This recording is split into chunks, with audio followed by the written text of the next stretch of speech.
We're a few minutes late. Recording. Thank you, Tom, for that. So good morning. This is our 7th Cabinet meeting held under the new arrangements. And to remind those who've joined us online, this meeting is a consultation with Cabinet, as I have for the time being delegated the ability to make decisions to the individual portfolio holders. Previously, Cabinet took decisions collectively, but instead of the usual roll call of the members to take the decision, I will seek a view by show of hands. And Cabinet members generally, agreement or disagreement with the recommendation in each of the reports. And following this consultation, the decisions of each individual portfolio holder will be published on or before Wednesday, the 22nd of December, and implemented the following week from 31st of December, unless a call-in procedure is invoked. So starting the meeting proper, we have apologies for absence, which I believe there are none, unless the Chief Executive gives his apologies. Does he? I don't know. We don't technically report officers' apologies, Chair. There's apologies. Fantastic, thank you. So no apologies. Announcements from the Chairman and or the Head of Paid Service. I don't have any, and Mark certainly doesn't have any. So item 3 we're on to is declaration of interests. Are there any declarations of interest? Councillor Stevenson. Item 14, although the report is just for noting, as members are aware, both my children attend Catmos College. I have one at Catmos and one at Harrington, I suppose, for absolute clarity. So thank you. Any others? No, thank you very much. So we move on to. Oh, who's that? It's Councillor Harvey. Oh, sorry. Thank you, Harvey. Thank you, Councillor Harvey. Yeah. Item 8, report 1742-021, the parking policy. I'm a current blue badge holder, so I will not take part in that debate. As it is includes possible increases in parking charges for blue badge holders. Thank you. Okay, fantastic. Thank you. Anyone else? Sorry, I need to pay a bit more attention to the screen. Excellent. Thank you. So we now move on to item 4, which is record of decisions. To confirm the record of decisions made at the meeting Cabinet held on the 16th of November, and that's pages 5 to 12. I'm happy to propose those. Any questions or comments from there? Councillor Stevenson is seconding. Thank you very much, I guess, by that wave of hand. Are we all in favour of accepting those record decisions? Fantastic. I think that's unanimous. Thank you. We now move on to item 5, which is items raised by scrutiny, which we have none. Item 6, corporate performance. So we're now handing over to Councillor Payne, who is going to go through report number 172/2021. Thank you. Thank you, Chair. You have a new style performance report in front of you today, and I just want to say thank you to Kevin, who's put a lot of effort into making this more succinct and detailed in terms of actions to be taken where performance is falling behind target. It's a lot more detailed than previously shared. The document measures performance against the existing corporate plan, and you'll be aware that the new plan is being developed throughout next year with input from the Future Rutland Conversation. This report covers the period April to September 21, remembering that staff at RCC have also been coping with the demands of COVID through this period. The fact that 41 of our KPIs are on target, with some of them indicating exceptional performance above national and regional average, is a credit to RCC staff and a huge well done for this amazing performance. It would be unfair to single anybody out, but a big thank you to all. Where there are indicators that we are off target, the reasons why and corrective actions are detailed in the report. The biggest risk we are carrying at the moment is the lack of a 5-year housing supply, which currently stands at 3.5 years, well short of our 5-year requirement. This is due to the fact the local plan was withdrawn, presenting a vulnerability to unplanned ad hoc development in the county at the moment. The corrective action is to develop a new local plan, which is currently work in progress, but will take time to deliver. Some of the targets have not been met due to the impacts of COVID. For example, the number of visits to heritage sites, which were unavoidably stopped during the pandemic. However, I don't want to detract from the overall positive performance in a very challenging half year due to circumstances outside RCC's control. Cabinet are being asked to note the content of the report, but Kevin and I are happy to take any questions, or if they're very detailed, direct them back to the KPI owner. Thank you, Chair. Thank you very much for that. It's a really good report to see. So any questions from anyone in Cabinet, please? No? Fantastic. So basically we're here to You've note- got one hand up from Councillor Oh, Wilby. sorry, he's moved. He's shot across the screen. Councillor Wilby. Thank you, Chair. All I'd like to say is it's a tremendous performance from the staff at RCC, despite some pretty rabid operations from council members and the way the council has gone on. I think they should be really congratulated, despite COVID, being able to put in such a great performance. Thank you. I would second that, certainly. Any other questions or comments? No, so by a show of hands, if we can note the overall performance of the council against the key performance indicators aligned to our corporate plan and the actions taken to address performance where this is below target. So if we can just show our hands, please. Fantastic. Thank you for that. We now move on to item 7, which is website development, and that's Councillor Payne again, report number 1732021. Thank you. Thank you, Chair. I might need to call on Kevin for some help during this one. That's fine. The current RCC website is run through a partnership arrangement with West Lindsey District Council and South Kesteven District Council, which provides RCC with economies of scale and joint development support currently. We have 3 issues at present with this arrangement. Contracts with the existing provider and WLDC are coming to an end in March 22, which is quite soon. And although ours runs on for a little longer, they have begun a procurement exercise with SKDC to replace the current arrangement.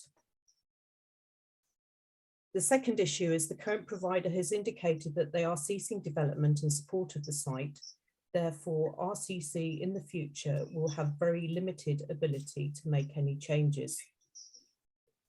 Thirdly, we currently don't meet the requirements of Public Sector Bodies Accessibility Regulations 2018. Content and improvements will need to be made for us to meet those regulations, and the current website is actually going out of support, as I've just indicated. This means our current arrangement is no longer workable. 4 options have been evaluated to replace the current website. I'm not going to explain all of these in detail. The details are in the document. I'd be here all morning otherwise. The recommended option is option 1, and this is to implement a new platform alongside our current partners, NLDC and SKDC, at a total cost of £85,000 spread over 5 years.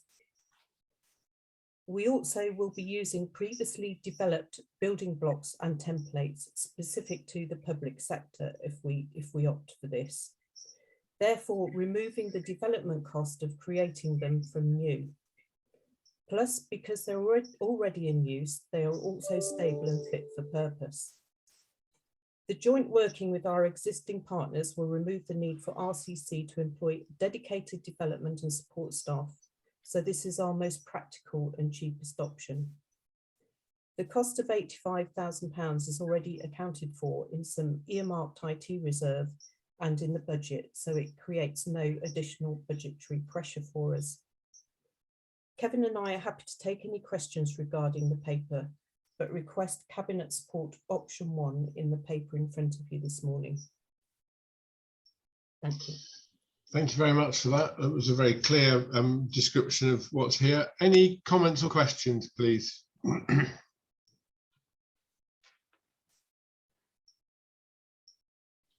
No, it looks like everyone is very happy with what's been proposed there.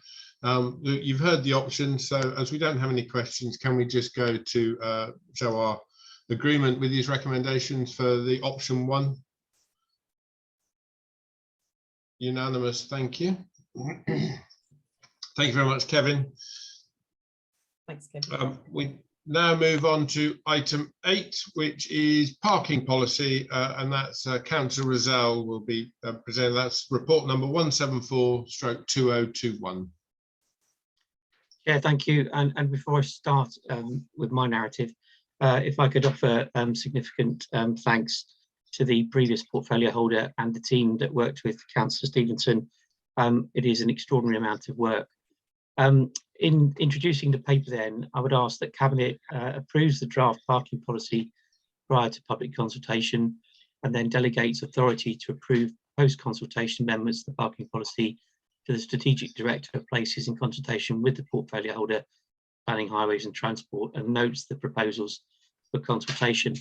In the short period, Chair, that I've had the portfolio, I've taken the opportunity to go out with enforcement officers and the Director for Places to understand better the challenges that we face within the county. I have read in depth the proposals within the parking paper and note that the fees will be intending to go up again this year proportionately, and that's something for everybody to note. And equally that this year we're also looking closely at disabled parking. The point being with disabled parking that there are no decisions yet. This is about bringing something forward comfortably, asking the relevant questions about disabled parking and considering whether there are no opportunities to introduce fees, or whether in fact there are opportunities to discuss whether fees are appropriate or not. Mr. Chairman, on that basis, I'm very happy to go to questions from members. Thank you very much. So I open it up to questions from any of the members. Councillor Stevenson. Not a question, just a sort of observation. I'm always mindful with things like parking. They don't sound terribly exciting, but to get it as right as possible will, it does have a massive impact on everybody's day-to-day life. The only thing I would say is that it's never going to be a panacea. Fundamentally, how individuals choose to park have a massive impact on the traffic flow around our county. So that is just the observation that I would make. There are no magic ones, and as ever, it is down to us and how we use our highways to park sensibly. No, absolutely. And to agree entirely with that, I sort of draw on that experience of spending time with enforcement officers and watching the behaviours of individuals. In the main, during that period, I was out with them. The public behave in the way that all of us would, would encourage. There are always, however, there's one or two individuals that will push the envelope a little bit. So I think it does come down very firmly to how people behave. Councillor Payne. Councillor Payne, yes, please. Thank you. Just a comment, please. I was pleased to see that the new strategy isn't just Oakham and Uppingham centric as the previous one was, and it does pay some attention to the villages. I'd just like the officers to note that there are parking problems in villages that do need attention to, and I know this is difficult sometimes, but can we make sure that this is accepted and understood? Thank you. No, Chair, through you, it's a really important point. And again, in the early days of the portfolio, I've spent a significant amount of time looking at, for example, Fix My Street, and where residents, and rightly, reflect on the parking that happens in the villages, how the villages are impacted on, not just by perhaps visitors to residents, but also by those who choose to park and walk or cycle around Rutland. And what we do as a consistent is we use the Highways and Transport Working Group to reflect on how parking can be a challenge in villages, and equally where the council can help. There are moments where it isn't appropriate for us to try to help because it sets precedent, but we are keen to listen, and we have regular meetings, and I have opportunities in the new year to meet with other residents and parish councils as well. Thank you. If I can just add something anecdotally, I was standing on a road in Langham watching the traffic go by, talking to a gentleman who'd lived there for 87 years or thereabouts. And he remembers a lad playing football on the road because there were no cars, and probably once every couple of days they might have to pause for one car. And he was complaining about the parking. And he said, you know, this makes it really difficult. And we carried on talking. And then about 15 minutes later, he said, you know what, actually the parking is helping to slow down the traffic. So actually we shouldn't do away with the parking. And that's the thing we've got to try and understand. It's as Councillor Stevenson said, it's not a panacea. There's no easy solution, but actually sometimes parking, even though it's a wicked problem, can be beneficial. Anyway, thank you for that. We move on now. So it is the portfolio holder in consultation with Cabinet approves the draft parking policy prior to public consultation, delegates the authority to approve post-consultation amendments to the parking policy to the strategic director for places in consultation with the portfolio holder for planning, highways and transport. So if all the Cabinet members can show whether they're in agreement with this. So if you're in agreement, please raise your hands. Thank you very much. Now, hopefully Councillor Stevenson can hear us and can return to the meet. There we go, fantastic. We now move on to item 9, which is infrastructure funding statement. And again, this is Councillor Rozelle, please. Report number 175/2021. Chair, thank you. And it is an ask that Cabinet approves for publication the 2020-21 infrastructure funding statement as set out in Appendix 1 of the report. Mr. Chairman, what I would draw attention to in this report again is the extraordinary volume of work that officers continue to contribute to these papers, and in particular in light of the decision by Council recently to reject the local plan. The implications of that decision are significant in terms of infrastructure and how infrastructure might be planned for the future, and it's probably important for members to note and Cabinet to note that the decisions that we made some years ago will need review. We will need to think about where the infrastructure is required in the future, and those decisions are important. I thank the officers for their particular focus on this, and I also thank members for their their regular and detailed questions on this subject. Thank you. So I open this up to questions or comments. No, I think just appreciating the amount of work and things that goes into this behind the scenes that actually produces this report is very important. Recommendation is that the portfolio in consultation with Cabinet approves for publication the 2020/2021 infrastructure funding statement as set out in Appendix 1, subject to Councillor Rozelle's correction in his presentation. Does Cabinet know? So now it's just for us to show our hands if we're in support of that, please. So if you want to raise your hands if you're in support, fantastic. I think that's unanimous again. Thank you very much. So we now move on to item 10, which is the design guide supplementary planning document. And this is Councillor Rozelle again, and it's report number 176/2021. Over to you. Chair, thank you. A really important document and for the whole county, a really important document. I'm asking in this that members, Cabinet and members look closely at how we've worked through this design guide and the publication of the design guide. And would draw particular attention to the fact that whilst the design guide stands as it is, were it to be agreed, that there will be opportunity for reviews of the design guide to draw us back to the perceptions and ideas and delivery of a Rutland design guide. It won't mean a complete refresh of the document, but it will mean some amendments to it. I've listened a lot to villages who have real concerns about how developments are brought forward and the effect they have on amenity and the community. And I think it's really important that we've got to the point now where we have a design guide that recognises the residents' views, recognises the community's views, and then recognises the county's views. It is a fundamental piece of work. I'm grateful to officers for the work that they put into it, and we'll be happy to take questions. Thank you very much. Open to questions, comments. Councillor Payne. Just a quick question. If we make it Rutland specific, as I think the intention is, does it constitute a new guide and does it have to go back through the consultation process again? My understanding is if we revise it, then we don't have to do that.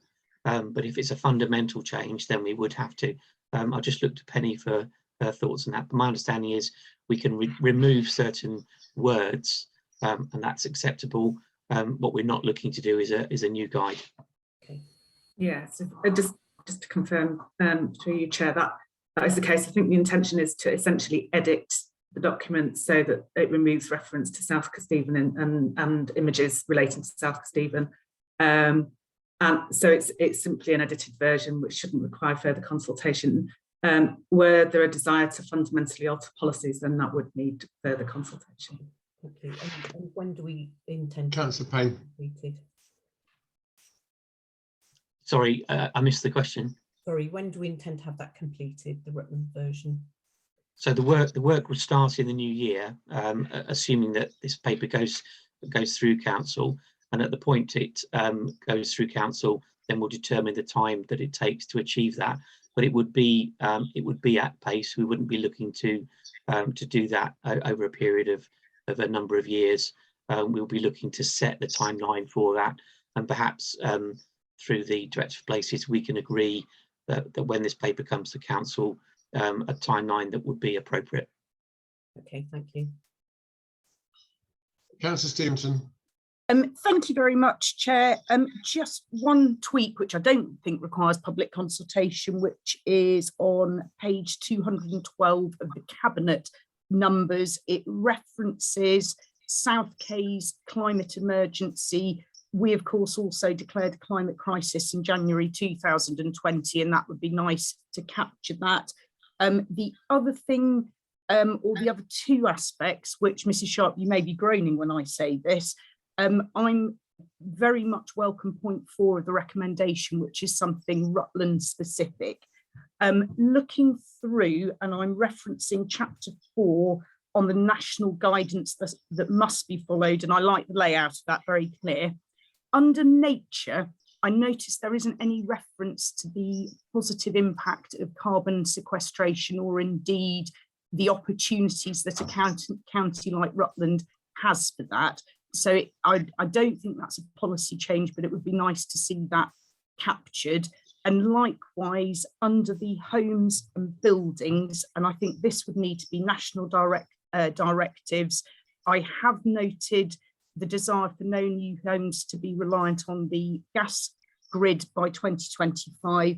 But I think, again, Rutland could be very, very strong on that in terms of that carbon net zero neutrality of homes, which hopefully would then have an impact on people's bank accounts in terms of their energy costs.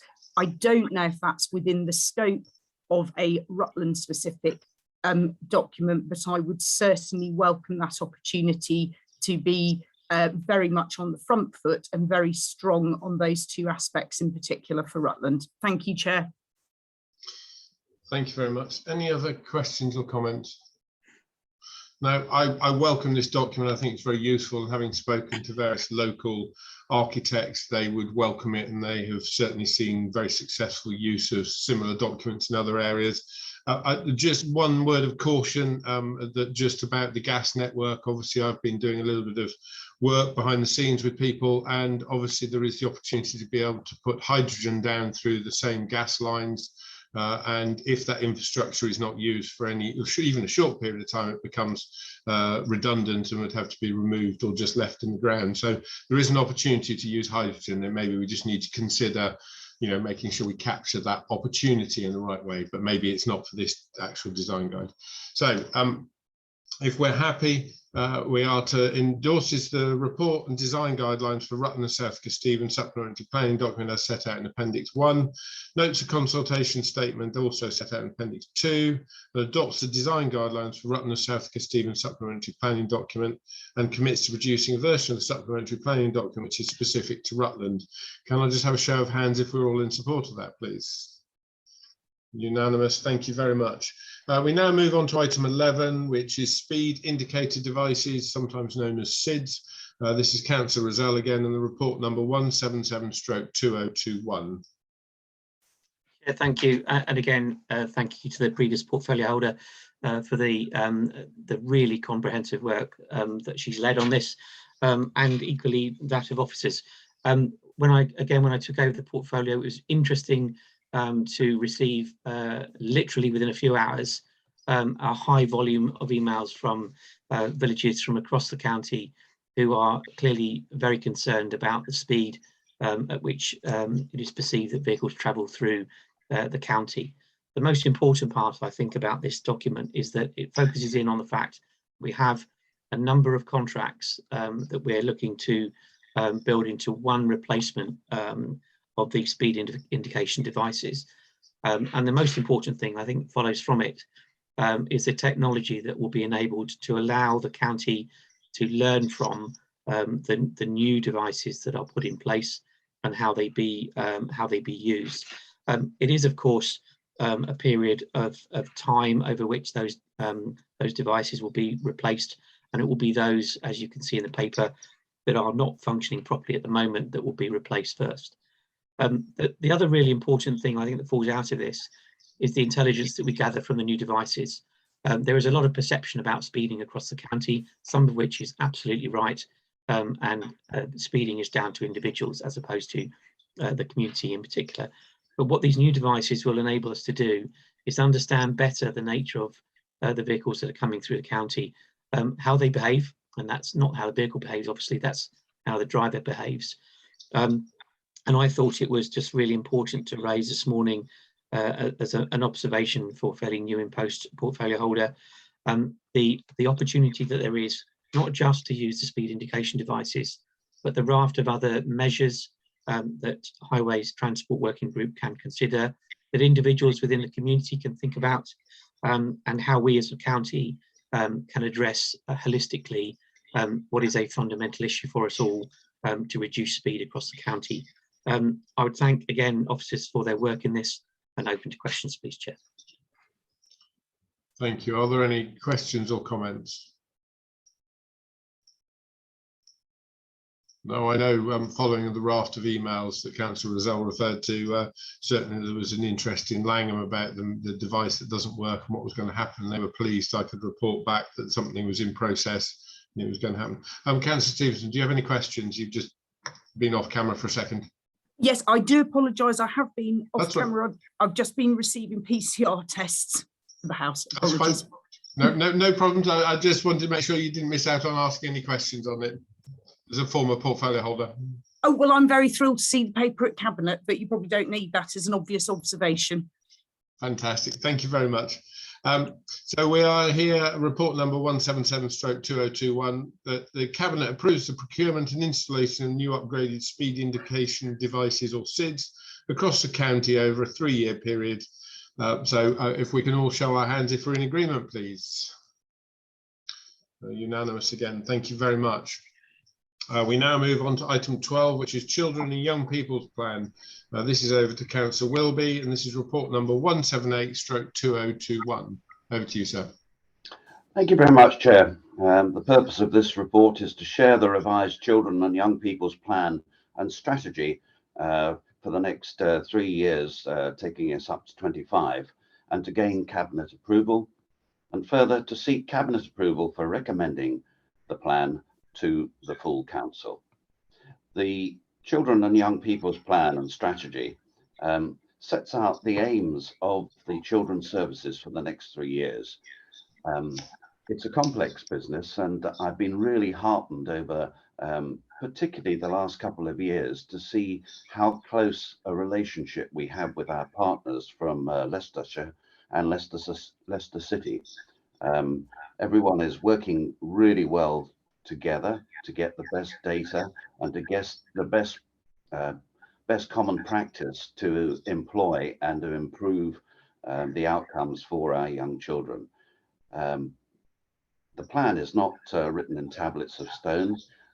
It has to be dynamic, and as we go forward, if things have to change, then we will do it. But at the moment, everyone is working really hard, working well, particularly despite the pandemic and the slightly artificial considerations that it has put, or limitations even, on some of our staffs, but they have adapted, and I think we're doing a pretty good job. There will always be times where things don't perhaps resonate as well as they might for individual cases.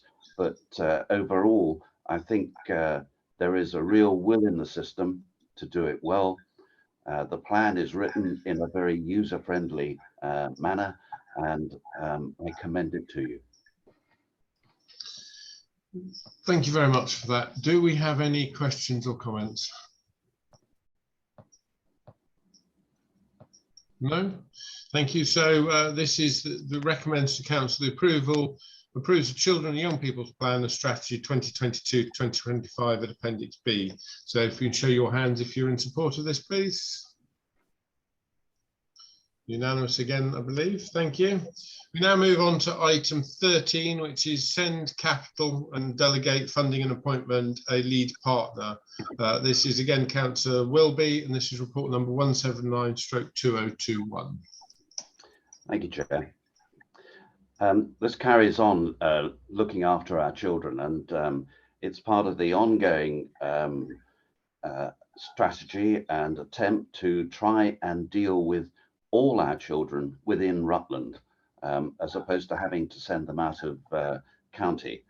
We've been working really hard to get an inclusive way of dealing with everything, and we've been gradually building up our resources to try and do as much of that at our existing schools. The report before you is using funds which have been given to us totally from outside the county.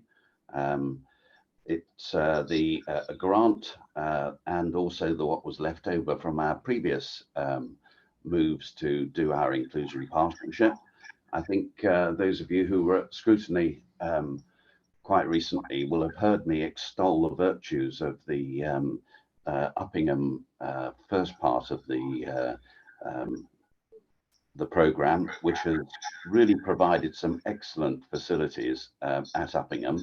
They are our chosen partner. They're the school that came forward to volunteer to take on the work that is needed. And this report covers the amount to do part 2 of that particular project, which is to build and to increase the accommodation on the far side of the school to work together with what is already existing. It would be wrong of me not to say that this is early days on this project. The school have come in very well on part 1 of the project. They came in bang on the numbers. The plan for this one comes after the pandemic and Brexit, which has put down even more restrictions and raised costs and things like that.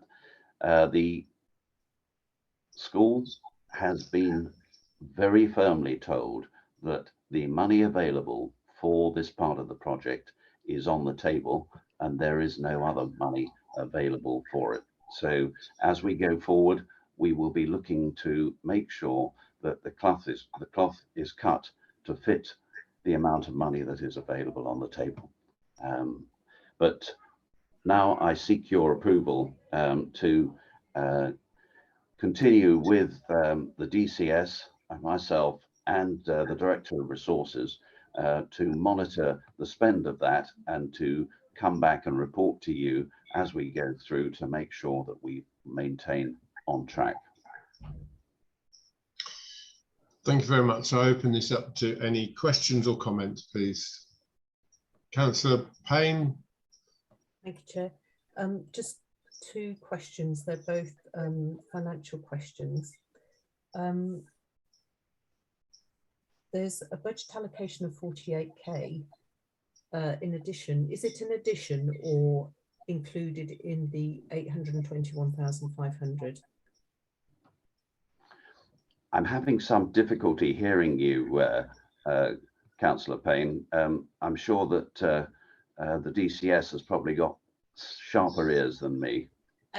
Just to reassure you, it's included within the overall envelope of 821. Okay, thank you. And then also, you've made the comment that there are no revenue costs provided by the DFE. That's right, yeah.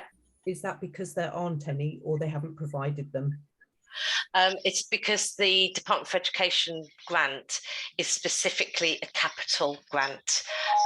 So there is no grant for ongoing revenue costs, which the project and UCC is the preferred partner fully aware of. And the project is designed as a capital project, not an ongoing revenue. So there are no revenue costs is what I'm hearing, is that right?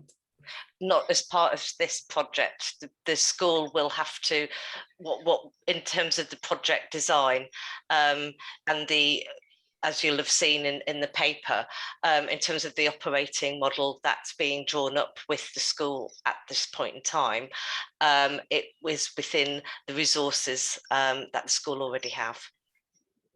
Okay. I just want to make sure that RCC won't encounter any revenue. Absolutely not, no. Okay, thank you. Thank you.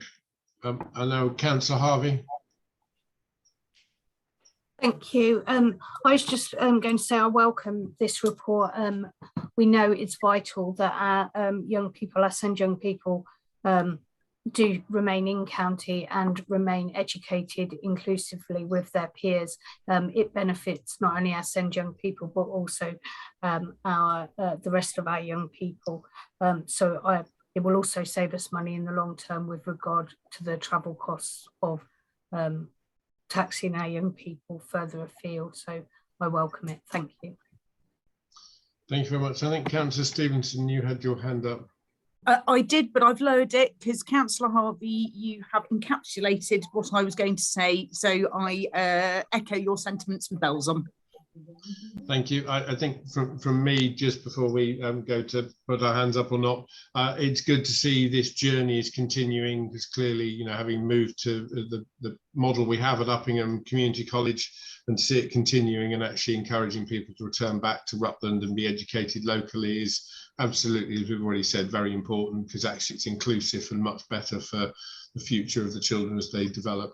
So I'm going to read out all the recommendations.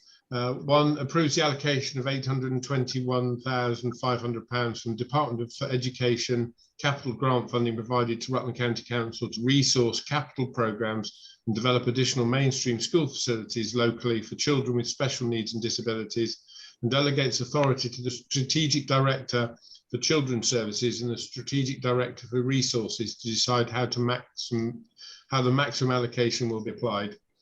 2, delegates authority to the Strategic Director for Children's Services in consultation with the Deputy Director for Corporate Governance and the Portfolio Holder for Education and Children's Services to enter into all necessary agreements to progress the programme. 3, agrees that RCC should appoint a lead partner, which is Uppingham Community College, to work collaboratively with RCC to increase mainstream places for children with education, health and care plans across Rutland. So if we can all show our hands whether in support of this, please. Fantastic, unanimous, thank you. We now move on to item 14, which is progress report on the Catmus expansion plan. This is Councillor Wilby again, and this is report number 155/2021. Thank you, Chair, and I've still got my builder's hat on as we go on, and this refers to the extension which the council agreed to earlier this year for Catmus campus and college. It is our biggest school, secondary school in Rutland, and the expansion that is ongoing is there to make sure that we have enough places to take us through for the foreseeable future. The project was always in 3 parts. Part 1 was to move the Brightways existing team, which sat in the middle of the campus building, for those of you who are unfamiliar with it, and that has gone ahead as planned. We allocated £100,000 for that. They've moved into the Oakham Park at by the back of Rowles, in fact, into Rowles. They've got a nice setup in there. There are a few teething problems, I think, in terms of getting used to the procedures in RALs as opposed to in Brightways, but it seems to be working well.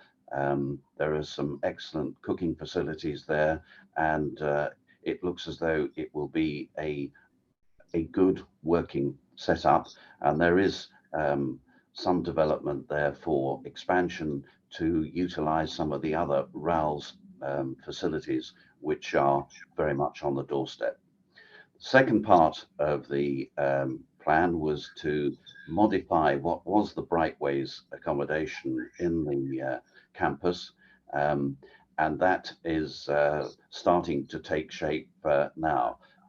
I missed an opportunity to go and visit the other day, but that gets really underway very shortly, and we expect that to maintain and continue to work ready for next September. The third part is the extension at the back of the school to provide the extra teaching accommodation that will cater for the extra labs and things which are due to be done. The plans have just come in for that. A partner has been approved, and everything that I said pertaining to the Uppingham College applies in spades here at Catmos. There is a limited budget. The school know there is a limited budget. They have brought in the Harrington project previously spot on. What we have to make sure as we take the project forward is the problems to do with rising costs and things like that have a contingency plan available, so that if the costs look as though they are going high, then we have to have a plan that will cut down our aspirations, but still bring them in an acceptable fashion at Catmos.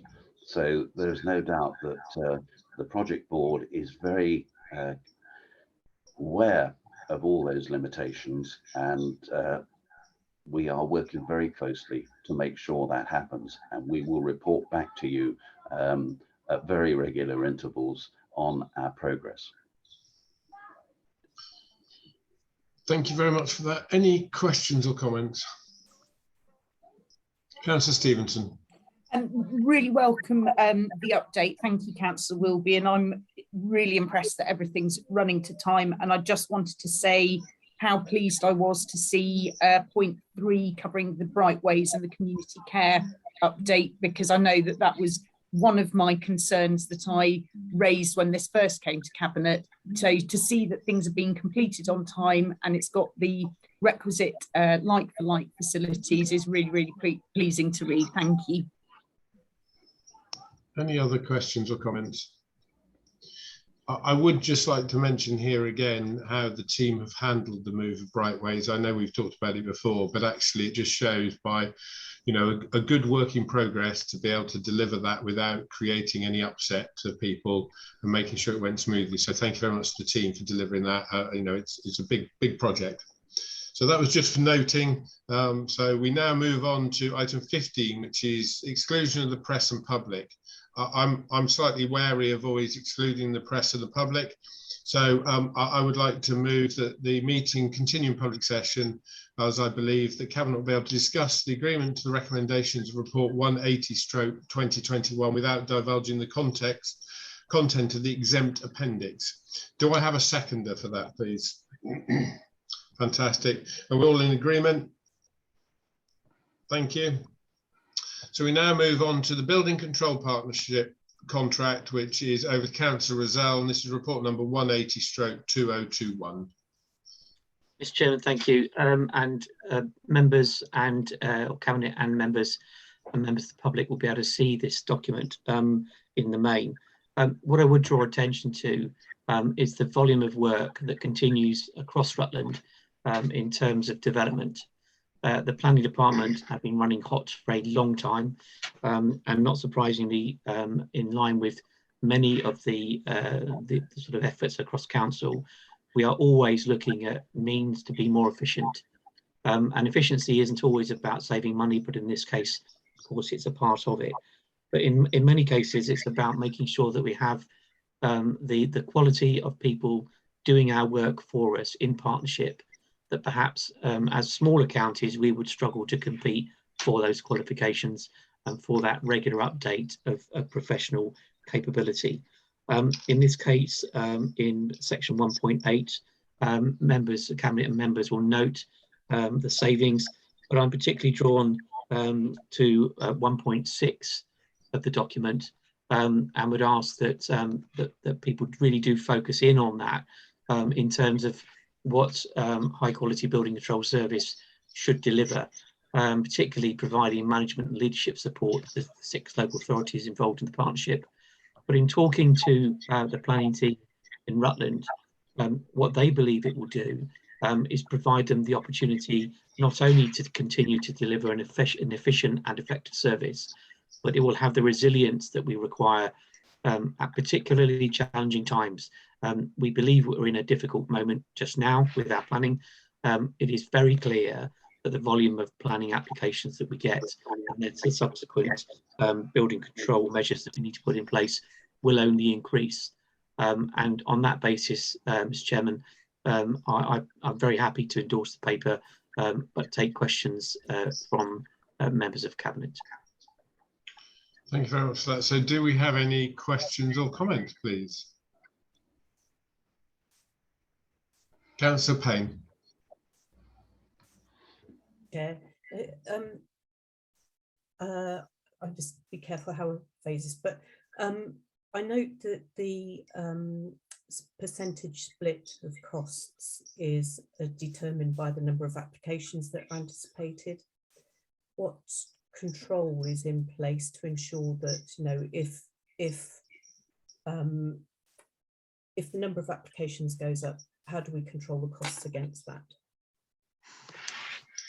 It's a really important question, and it will be based on something at the moment that we don't know. But with my previous narrative around the volume of applications coming forward, I would suggest that there would be a risk within Rutland that the number of applications we have, therefore the number of work that's required, might impact on that. I'll refer to Penny whether there's any inherent concerns that we have.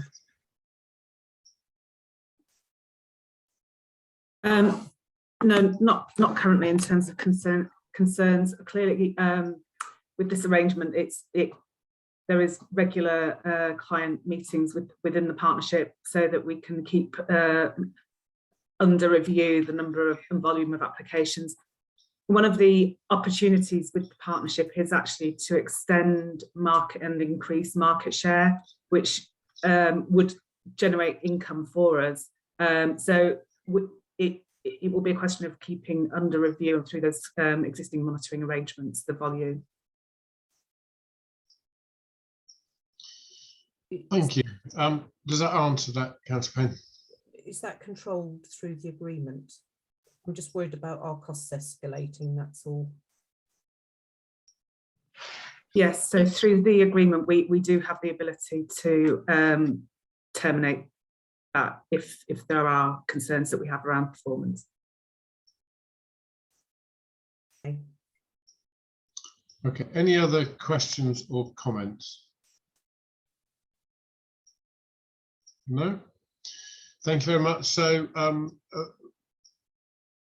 the approval, the Portfolio Holding Association's consultation with Cabinet approves the council joining the Leicestershire Building Control Partnership in line with the proposal set out in section 2, approves the council's contribution to the initial implementation costs, delegates the authority to the Strategic Director of Places in consultation with the portfolio holder for planning, highways and transport to progress the preparation and implementation of the proposed delegated services. Can I please have a show of hands if we're in support of this, please? Thank you very much. Unanimous. So I believe that we have no items of urgent business. So just before we go, I would like to say thank you very much to everyone here and the whole team at Rutland County Council for a fantastic job through 2021. Let's hope 2022 brings us a little bit of renewed hope and some more light. And before I close the meeting, I'm just going to have to play what my tie says. So I thought it was just a nice merry end to things. So thank you very much all, and happy Christmas. Take care. Happy Christmas, everybody. Merry Christmas.